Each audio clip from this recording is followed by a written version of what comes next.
दोस्तों आज के इस वीडियो में हम बात करेंगे पाकिस्तानी उन अदाकारों के बारे में जिनको आजकल आवाम की तरफ से तनकीद का निशाना बनाया जा रहा है। आप सबको ये जानकर बहुत ज्यादा हैरानी होगी कि पाकिस्तानी बड़े बड़े सुपरस्टार्स जिनको सब लोग अपनी आंखों का तारा समझते हैं, आज उनको ही सब ऐसे तनकीद का निशाना बनाकर गालियां दे रहे हैं जैसे कि कोई सवाब का काम है। यूँ तो इस लिस्ट में तमाम बड़े बड़े अदाकार हैं, मगर सबसे ज्यादा हैरानी की बात वहाज अली पर आती है जो कि सबकी आंखों का तारा है। न सिर्फ पाकिस्तान, बांग्लादेश और इंडिया बल्कि और भी बहुत सारी कंट्रीज में इनको काफी ज्यादा इज्जत मान दी जा रही है, मगर एक ही लम्हे में ये सबकी आंखों का तारा होने के बजाय सबकी आंखों में अब खटकने लगे हैं। आखिर इसके पीछे क्या वजह है ये भी हम इसी वीडियो में जानेंगे। जी तो चले स्टार्ट करते हैं आज के इस इंटरेस्टिंग वीडियो को और जानते हैं उन तमाम सुपरस्टार्स के बारे में जिनका आजकल बहुत ही बुरा टाइम चल रहा है और अवाम उन पर गालियों और लान तान की बरसात कर रही है। इनमें से कौन इन गालियों और लान तान को डिजर्व करता है और कौन नहीं, वीडियो देखकर कमेंट का इजहार लाजमी कीजिएगा। नंबर 1, आयजा खान।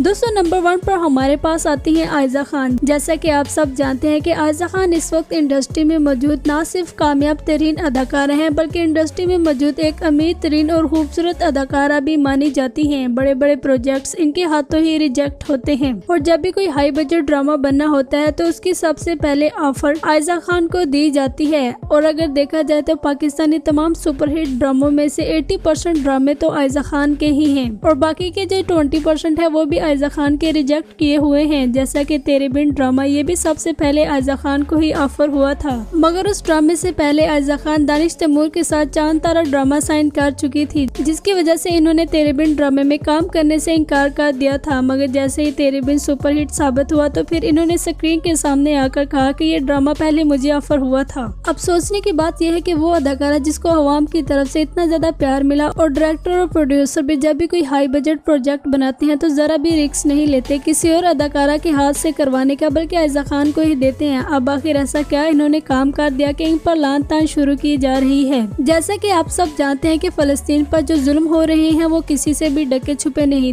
दुनिया भर के तमाम लोगों ने, यहाँ तक के बड़ी बड़ी सेलिब्रिटीज ने भी फलस्तीन को सपोर्ट किया। और सबसे ज्यादा तो हैरानी की बात इसमें यह है कि इन लोगों और सेलिब्रिटीज में सिर्फ मुस्लिम ही नहीं बल्कि गैर मुस्लिम लोग भी शामिल हैं। अक्सर इसराइली भी कैमरे के सामने आकर कहते हैं कि फलस्तीन पर इस कदर जुल्म नहीं करना चाहिए। दुनिया भर की तमाम सेलिब्रिटीज ने ये नहीं देखा कि वो इसराइली हैं या फलस्तीनी, बल्कि उन्होंने फलस्तीनियों का साथ दिया और उन पर जुल्म करने से इनकार कर दिया। मगर दूसरी तरफ हमारी पाकिस्तानी सुपरस्टार आयजा खान जो कि रोजाना लाखों करोड़ों के कमर्शियल्स करती हैं और कई ज्यादा स्टोरीज लगाती हैं, मगर मिजाल है कि इन्होंने फलस्तीनियों के लिए कुछ कहा हो। जब इन्होंने देखा कि तमाम अदाकार फलस्तीनियों को सपोर्ट कर रहे हैं और हर अदाकार फलस्तीन के लिए ही पोस्ट लगा रहा है तो क्यों ना मैं भी लगाऊं। इन्होंने बड़ी ही चालाकी से फलस्तीन के लिए एक ऐसी पोस्ट लगाई जिसमें फलस्तीनियों की थोड़ी सी हौसला अफजाई की गई और ज्यादातर हौसला अफजाई इसराइलियों की गई। यानी अगर उस पोस्ट को पढ़ा जाए तो उसमें कहीं भी आयजा खान ने फलस्तीन का नाम नहीं लिया, बल्कि इन्होंने इशारतन फलस्तीन की मदद करने को कहा, मगर एलानिया इन्होंने इसराइल को सपोर्ट किया, जिस पर तमाम लोग बहुत ज्यादा गुस्सा हुए और सब ने आयजा खान पर लान तान करना शुरू कर दी कि इन्होंने फलस्तीनियों के हक में बुरा कहा है। और अगर देखा जाए तो ये बात बिल्कुल सही है। एक इंसानियत की हैसियत से भी और एक मुस्लिम की हैसियत से भी आयजा खान को फलस्तीन को ही सपोर्ट करना चाहिए। मगर जैसा कि आप सब जानते हैं कि मायरा खान अपनी शादी के दिनों में बिजी थी, मगर फिर भी उन्होंने इसराइलियों के खिलाफ पोस्ट लगाई और फिर साथ ही मायरा खान की तरफ से ये बात भी वायरल हो गई कि इसराइलियों के खिलाफ पोस्ट लगाने पर उनके अकाउंट को बैन कर दिया गया है। ये बात काफी हैरत अंगेज थी, मगर किसी भी एक्टर को इस बात से कोई भी फर्क ना पड़ा, बल्कि उन्होंने मसलसल अपने अकाउंट पर फलस्तीन को सपोर्ट करने के लिए काफी ज्यादा पोस्ट लगाई और फ्री फलस्तीन का हैशटैग भी चलाया। मगर इन अदाकारों में से एक नाम चमकता है आयजा खान का, जिन्होंने मायरा खान के अकाउंट को बैन होने की खबर से अपना अकाउंट बचाने की कोशिश की और इसराइलियों के खिलाफ होने के बजाय उनका साथ देती हुई नजर आई।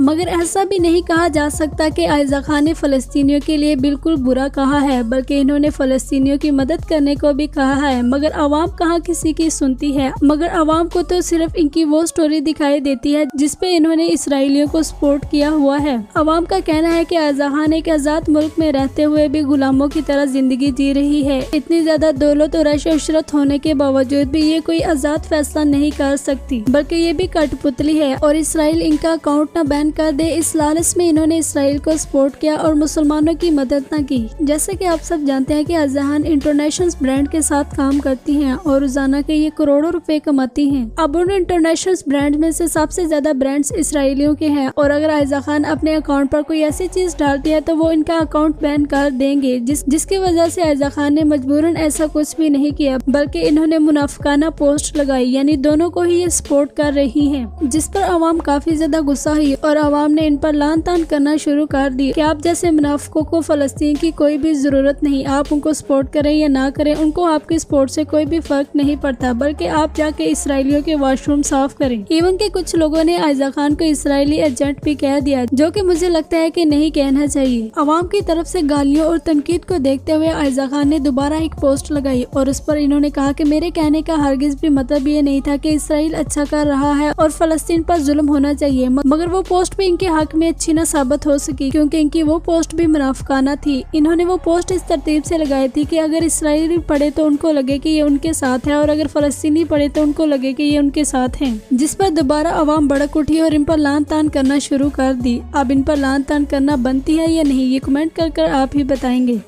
नंबर 2, फाहद मुस्तफ़ा। दोस्तों, फाहद मुस्तफ़ा को पाकिस्तानी बच्चा जानता है। इनकी अदाकारी के चर्चे और एज अ होस्ट इनका काम करना इनके लिए बहुत ही बढ़िया साबित हुआ। इनको एज अ एक्टर इतनी पहचान नहीं मिली जितनी इनको एज अ होस्ट पहचान मिली, जी तो पाकिस्तान इनकी पहचान का बायस बना और इसके बाद इनको एक से बढ़कर एक प्रोजेक्ट मिला। फाहद मुस्तफ़ा ने इंडस्ट्री में कामयाब होने के लिए बहुत ज्यादा पापड़ बेले और आज ये एक कामयाब अदाकार हैं और बहुत सारे होस्ट इनको अपने शो में इन्वाइट करते हैं। हाल ही में इनको एक शो में इन्वाइट किया गया जहाँ पर इन्होंने जाकर कहा कि इंडस्ट्री में मौजूद तो तमाम अदाकार साइको और पागल हैं, जिस पर होस्ट काफी ज्यादा हैरान हुए और उन्होंने हैरानगी तौर से कहा कि सारे ही पागल हैं। तो इन्होंने सर हिलाते हुए कहा कि 100% सारे अदाकार ही पागल हैं, जिनमें बड़े बड़े अदाकार युमना जैदी, वहाज अली सब शामिल हैं। अब जैसा कि आप सब जानते हैं कि कोई जितना भी बड़ा अदाकार क्यों ना हो, अगर वो युमना और वहाज के बारे में कुछ बुरा बोलेगा तो आवाम उनको हरगिज नहीं छोड़ेगी, क्योंकि आजकल इंडस्ट्री में जिन 2 अदाकारों के सितारे गर्दिश में हैं वो युमना और वहाज के हैं। बस फिर फाहद मुस्तफ़ा की ये बात कहने की ही देर थी कि तमाम लोगों ने इन पर भी गालियां बरसाना शुरू कर दी और कहा कि ये खुद किस एंगल से सही है, ये तो पागलों का भी सरदार है और अपने शो में बड़े छोटे का लिहाज नहीं करता, बल्कि हर किसी की सरेआम इंसल्ट कर देता है। अब अगर मैं ज्यादा डिटेल में जाऊंगी तो वीडियो काफी लंबी हो जाएगी, लेकिन इन शॉर्ट इन पर आजकल एक बुरा वक्त आया हुआ है और लोग इनको काफी ज्यादा गालियां दे रहे हैं। लोगों के साथ साथ इंडस्ट्री के लोग भी इनसे काफी खफा हैं कि इनको ऐसा नहीं कहना चाहिए था। नंबर 3, हिबा बुखारी।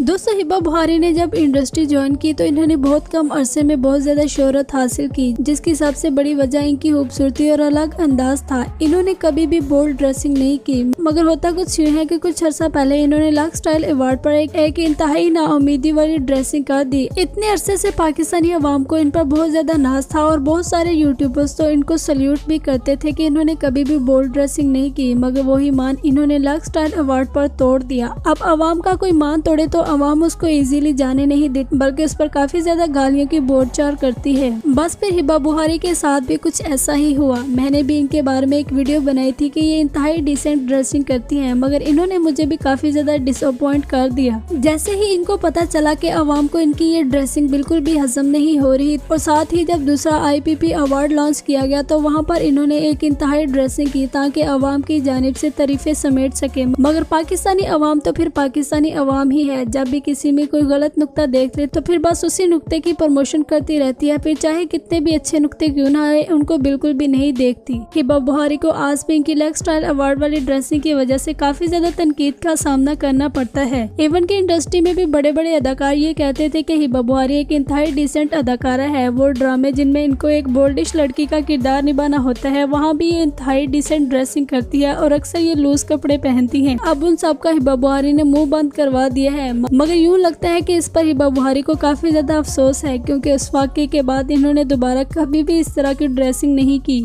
नंबर 4, वहाज अली और सजल अली।